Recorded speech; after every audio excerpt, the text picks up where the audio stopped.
자, 이번 시간에는 포상금부터 하도록 하겠습니다. 포상금은 이제 뭐 현상금 비슷하게 돈을 걸어 놓는 거죠.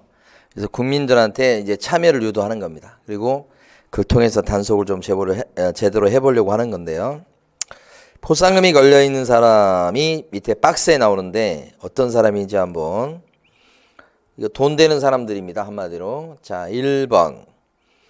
등록증이나 자격증을 빌려주거나 빌려받은 사람, 주거니 받거니, 증 빌려주고 빌려받은 사람, 요 사람 신고 고발하면 50만 원 받습니다. 2번 거짓이나 그 밖에 부정한 방법으로 등록을 한 자, 이렇게 돼 있죠. 부정 등록자도 포상금 줍니다. 그러니까 부정 등록자 요런 사람들도 신고 고발하면 포상금 나오고, 3번이 등록하지 않고 중개업을 한 사람이죠. 이 사람도 포상금이 걸려 있고요. 그 다음에 이제 원래 세 사람밖에 없었다가 요 4번, 5번, 6번이 최근에 생겼습니다. 4번이 뭐냐? 개업공인중개사 아닌 자인데 표시광고한 거예요. 4번이. 거기 좀 표현은 넉넉지 못하네요. 개업공인중개사 아닌 사람이 표시광고한 거예요. 개공도 아니면서 광고를 했습니다. 그러면 이런 사람을 신고 고발하면 50을 벌 수 있습니다. 50만 원.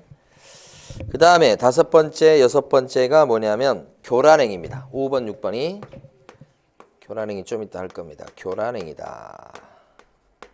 5번, 6번 합쳐서 교란행위예요. 이 교란행위는 총 7가지입니다. 여기 교란행위 저지른 사람을 신고 고발해도 포상금을 준다. 포상금 지급 사유. 자, 포상금은 언제 주느냐? 네모 2번. 포상금은 이런 사람을 신고 고발해가지고 검사가 막 수사해가지고 검사가 죄를 인정을 하는 바람에 공소 제기가 되거나, 세 출줄에 나오죠. 기소되는 거예요. 판사 앞으로 끌고 가는 거. 기소유예가 됐다. 기소유예. 그러면 포상금을 받을 수 있다. 이렇게. 그래서 네모 2번의 셋째 줄이 중요합니다. 공소제기 또는 기소유예 결정이 있을 때 포상금을 준다는 거예요. 얼마 주느냐? 포상금은 네모 3번에 보면 한 건당 50 줍니다. 포상금은 아까 50 벌 수 있다고 그랬죠. 그런데 이제 여기 포상금을 누가 주냐면 등록관청이 포상금을 줘요. 등록관청이 돈이 없을 수 있죠. 그래서 어떻게 하냐면 등록관청은 한 건당 50 줘야 되는데 없을 수 있으니까 국고에서 보조하는 제도를 두고 있다. 국고보조. 그래서 거기 보면 그 넷째 줄에 보면 100분의 50 이내로 한다 이렇게 표현되어 있잖아요. 100분의 50 이내. 그러니까 50%까지 국고보조가 이루어질 수 있어요. 포상금에 대해서 50%까지. 한 건당 50인데. 그러면 이제 포상금은 어디서 주냐? 등록관청이 주니까 신청서. 포상금 주세요. 요 등록관청에다가 신청서를 제출해야 되겠죠. 그래서 여기서 지급 결정이 나면 한 달 안에 포상금을 주게 돼 있어요. 한 달 안에. 제일 끝줄에 있죠. 자, 근데 이제 포상금 줄 때 요 사람이 A가 무등록 중개업자예요. 예를 들어서. 아니면 요 A라는 사람이 개공도 아닌데 광고 낸 사람이에요. 이런 사람을 B하고 C가 신고 고발했습니다. 이 사람을. 같이 신고 고발했어요. 그러면 둘이 합쳐가지고 50을 주는 거예요. 함께 했죠. 공동으로 신고 고발했죠. 똑같이 두 사람에 대해서 균등하게 배분한다. 25만 원씩. 다만 이제 어떤 게 있을 수 있냐면 이런 거예요. B하고 C가 40만 원, 10만 원 이렇게 합의했다면 합의가 무조건 우선. 합의가 없을 때는 뭐예요? 균등 이렇게. 그래서 네모 4번에 가로 1번 공동으로 신고 고발했다 이렇게 나와요. 공동일 때는 똑같이 나눠주는 게 원칙. 근데 B하고 C가 B는 B대로 C는 C대로 각각 신고 고발했다. 따로따로. 그러면 이럴 때는 포상금을 주는데 포상금 얼마 주느냐?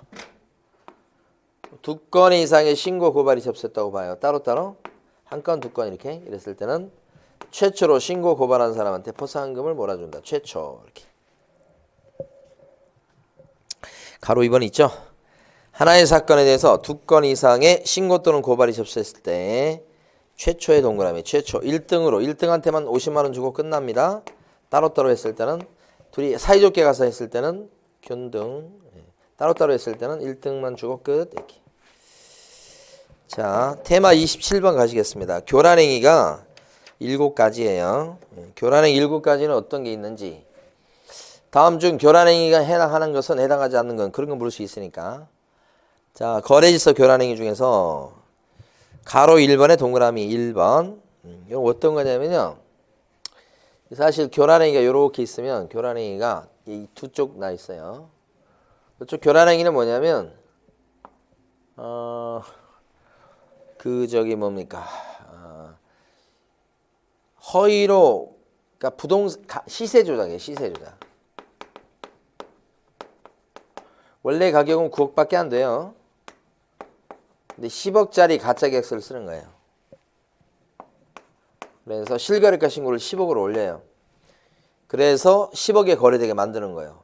이 부동산 사장님이 그 입주민하고 짜고요. 이게 시세 조작이에요. 읽어봐요. 가로 1번에 동그라미 1번. 부당한 이익을 얻거나 제3자에게 부당한 이익을 얻게 할 목적으로 거짓으로 거래가 완료된 것처럼 꾸미는 등 여기가 핵심. 거짓으로 거래가 완료된 것처럼 꾸몄다. 10억으로 거래된 것처럼 꾸몄다. 이거죠. 중개 대상물의 시세에 부당한 영향을 주거나 줄 우려가 있는 행위. 요게 금지. 이걸 우리끼리 할 때는 시세 조작이라고 하자고요. 시세를 조작했습니다. 이렇게. 또 있습니다. 동그라미 2번. 단체를 구성해서 특정 물건에 대해서 중개를 제한하거나까지 끊어서 읽으시고 단체 구성은 이해의자와 공동중개를 제한했다. 이렇게 나오죠. 그러니까 이게 무슨 얘기냐면 단체가 담합을 한 겁니다. 단체 담합. 그래서 이 단체라고 하는 것은 개업 공인중개사의 단체를 얘기합니다. 그래서 특정 건물주 있죠. 특정 물건을 중개하지 말자고 하거나 피회원 있죠. 피회원하고 공동중개하지 말자고 하는 겁니다. 왕따시키는 거예요. 단체가 담합을 했다. 이거 왕따시키는 거. 특정 물건에 대해서 중개하지 맙시다. 이런 거고 피회원에 대해서 같이 공동중개하지 맙시다. 이거지. 아시겠죠? 동그라미 2번까지 봤고요. 요런 교란행위 중에 요런 쪽이 있고 요쪽은 이제 주로 부동산 사장님 쪽입니다. 그 다음에 이번에는 가로 2번에 보면 누구든지 이렇게 나오죠. 누구든지 시세에 부당한 영향을 줄 목적으로 다음의 방법으로 개업 공인중개사의 업무를 방해해서는 안 된다. 이게 한마디로 얘기하면 이쪽은 업무 방해죄입니다. 개공의 업무를 방해하는 거예요. 이쪽은. 그래서 이제 그게 5가지가 있거든요. 이쪽이 어떤 게 있냐. 주로 이제 주인공이 분여회라고 보시면 돼요. 분여회에서 특정 사장님 있죠. 이 사장님한테만 내놓자고 하는 겁니다. 이렇게. 특정 부동산에만. 왜냐면 이쪽이 협조적이니까. 반대로 비협조적인 사장님도 있을 거 아닙니까? 개공. 비협조적. 그럼 거기는 내놓지 말자고 하는 겁니다. 이 분야에서. 자기들 회의에서. 예? 이거 5개 중에 2개요. 예. 자, 읽어보면 동그라미 1번. 안내문이나 온라인 커뮤니티 등을 이용해서 특정 개업 공인중개사 등에 대한 중개 의뢰를 제한하거나 제한을 유도하는 거. 그러니까 요겁니다. 제한하거나 제한을 유도했다. 요 비협조적인 쪽에 부동산에 내놓지 맙시다. 이런 거예요. 1번이. 2번.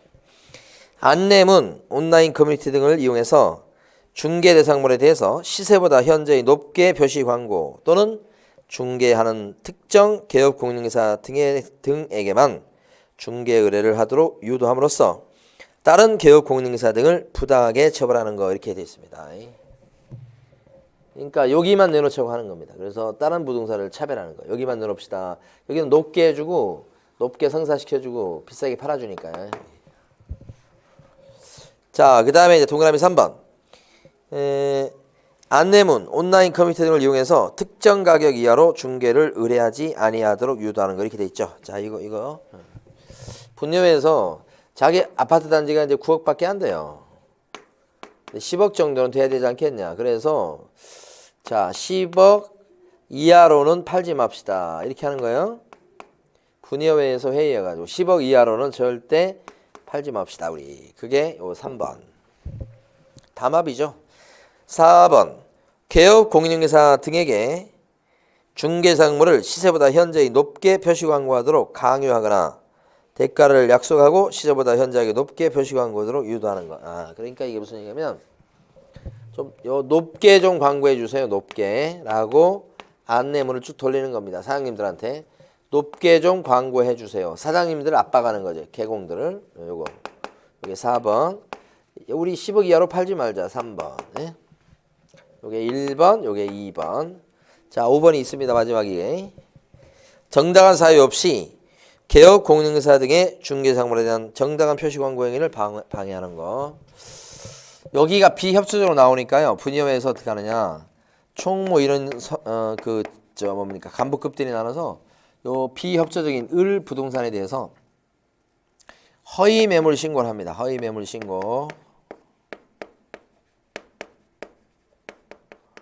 그래서 광고를 내리게 합니다. 그래서 이 사람의 영업을 방해합니다. 이걸 통해서. 이거 줄여서 뭐라 그래요? 광고 방해죄. 누구의 광고를 방해하는 거예요? 비협조적인 요거에. 이렇게. 그래서 5개입니다.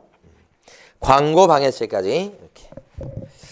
교란행위는 반드시 이해를 해두셔야 됩니다. 꼭 나올 거고요. 76페이지 가보시면 이런 거래질서 교란행위에 대해서는 거기 보면 가로 1번에 보면 국토교통부 장관이 신고센터를 설치 운영할 수 있다고 되어 있습니다. 그러니까 이 교란행위를 갖다가 국토교통부 장관이 단속하려고 신고센터를 설치 운영할 수 있다. 신고센터. 신고센터를 설치 운영하는 사람은 누구냐? 국장. 사실은.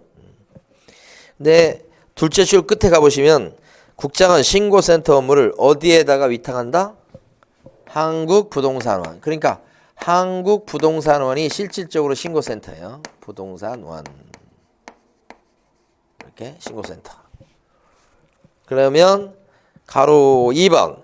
여기 교란행위, 거래질서 교란행위 7가지 있었죠. 그걸 알게 된 요 국민들은 신고센터에다가 서면으로 신고한다. 그런 뜻이죠? 그러면 이제 신고센터는 가로 3번 시도지사 등록관청에다가 이렇게 서류를 내려보냅니다. 시도지사나 등록관청에서 이거 한번 조사해봐라 이렇게. 그러니까 한국부동산원은 신고센터 업무를 보는데 요리 내려갑니다. 자료가 이렇게 해서 요리 내려가. 그런 뜻입니다. 그 다음에 가로 4번은 신고센터로부터 조사 및 조치의 요구를 받은 시도지사 등록관청 등은 신속하게 조사 및 조치를 완료하고 완료일부터 10일 내 신고센터에 통보한다. 그러니까 이렇게 내려보면 여기서 다시 이렇게 올라온다는 얘기입니다. 10일 이내. 아니 건 조사가 끝나고 나서 10일 내에 올리는 겁니다. 그 다음에 신고센터는 매달 10일까지 직전달의 신고사항 및 접수 및 처리 결과를 국장에게 제출해야 되겠다. 그러니까 한국부동산원이 또 이렇게 국장한테 보고하도록 돼 있다. 이렇게 보시면 돼요. 그래서 중심 역할을 하는 게 한국부동산원 이렇게 되겠습니다. 거래질서 교란행위는 반드시 나올 거라고 생각되기 때문에 정리 잘 해두시고 이번 시간은 여기까지입니다.